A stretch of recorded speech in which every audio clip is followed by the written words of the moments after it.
उन्वान, अंधेरों के बाद। घने दरख्तों और कच्चे रास्तों से घिरा हुआ एक छोटा सा गांव नूरपुर था। इस गांव में एक गरीब लड़का रहता था जिसका नाम रेहान था। रेहान की उम्र बमुश्किल 17 साल थी। वो दिन भर खेतों में काम करता और शाम को अपनी बीमार माँ की खिदमत करता।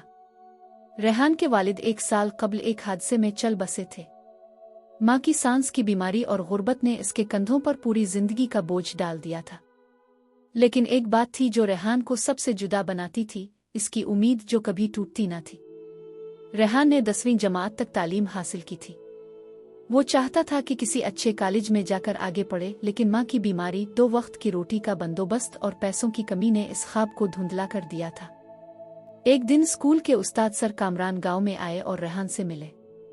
उन्होंने रेहान के ख्वाबों की झलक देखी और कहा, बेटा, वक्त की तंगी है लेकिन उम्मीद कभी ना छोड़ना। अंधेरी रात के बाद तुलुआ सेहर जरूर होता है। ये अल्फाज रेहान के दिल में पैवस्त हो गए। रेहान ने करीबी शहर के कॉलेज में दाखिले के लिए दरखास्त दी।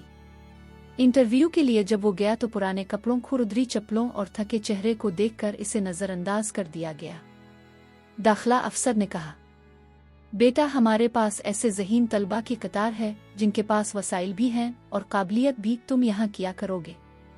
रेहान के दिल को चोट पहुंची। वो खामोश रहा मगर अंदर से बखर गया। वो शहर से गांव वापस आया और माँ के सामने फूट फूट कर रोने लगा। माँ ने कांपते हाथों से इसका चेहरा थामा और कहा, रेहान, हार मानना आसान है लेकिन जीतने के लिए कभी हारना ना सीखो। रेहान ने फैसला किया कि वो दिन को खेतों में मजदूरी करेगा और रात को पढ़ाई। वो हर दिन 2 घंटे पढ़ने के लिए वक्त निकालता। गांव के स्कूल की लाइब्रेरी में पुरानी किताबों से वो इल्म हासिल करता और दिन ब दिन बेहतर होता गया। इसने ऑनलाइन यूट्यूब पर लेक्चर सुनने शुरू किए, जहां से इसे एक वीडियो ने बहुत मुतासिर किया, नेवर लूज होप। वीडियो की आवाज गोया इसके दिल से हमकलाम थी। जब सब हार मान ले, तुम हार ना मानना। एक दिन सर कामरान दोबारा गांव आए और रेहान से कहा, एक कौमी स्कॉलरशिप प्रोग्राम है जिसमें हजारों तालिब इल्मों को मुफ्त तालीम और रहाइश दी जाती है। तुम कोशिश करो। रेहान ने रात दिन एक कर दिया। इसने फॉर्म भरा, ऑनलाइन टेस्ट दिया और इंटरव्यू के लिए शहर गया। इस बार वो बिखरा हुआ नहीं बल्कि पुरएतमाद था। इंटरव्यू पैनल ने इसकी मेहनत और जहानत को सराहा। कुछ दिन बाद एक खत आया जिसमें लिखा था, रेहान अली को कौमी स्कॉलरशिप प्रोग्राम के लिए मुंतखब कर लिया गया है। रेहान की आंखों में आंसू थे लेकिन वो खुशी के आंसू थे। रेहान शहर के एक बेहतरीन कॉलेज में पहुंचा। नई जुबान, नए लोग, नया माहौल, सब कुछ मुख्तलिफ था।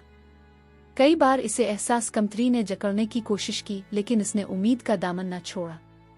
वो दिन रात पढ़ता, सवालात करता, सबसे सीखता और हमेशा मुस्कुराता। एक दिन जब वो एक मोटिवेशनल लेक्चर दे रहा था तो इसने कहा, अगर मैं जैसे गांव के एक मामूली लड़के ने ख्वाब देखा और पूरा किया तो अब सब भी कर सकते हैं, बस उम्मीद न छोड़ें।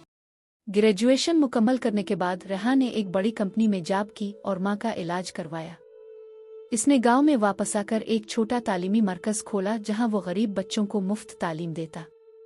गांव वाले हैरत से इसे देखते कि यही वो रेहान है जिसे सब ने नजरअंदाज किया था और आज वो कई बच्चों के ख्वाबों का मुहाफिज है। रेहान एक बोर्ड पर लिखता, अंधेरों के बाद ही सितारे चमकते हैं, उम्मीद मत छोड़ो।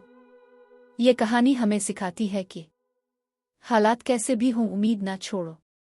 दुनिया तुम्हें रोकेगी, ठुकराएगी, लेकिन खुद पर यकीन रखो।